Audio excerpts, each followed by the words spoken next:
So be extra careful, because when you start putting it in, it's hard to get in unless you want to remove the brake line, which I don't want to do.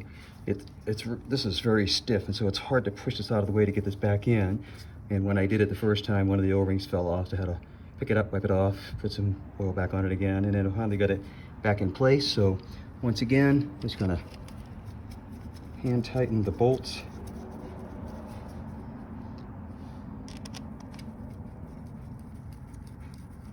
And we'll tighten them down a little bit with a socket extension.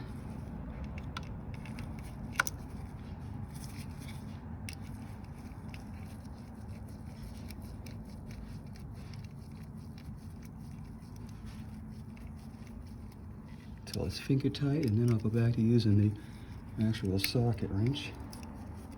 The nice thing about doing this is you make sure you're not stripping it or cross-threading before you start applying any pressure. If it goes in finger tight, you're in business. So now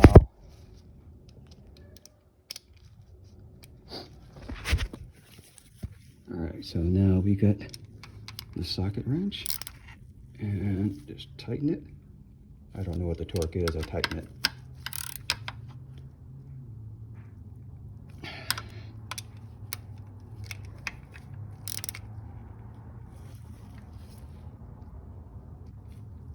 And just tighten it until it feels tight.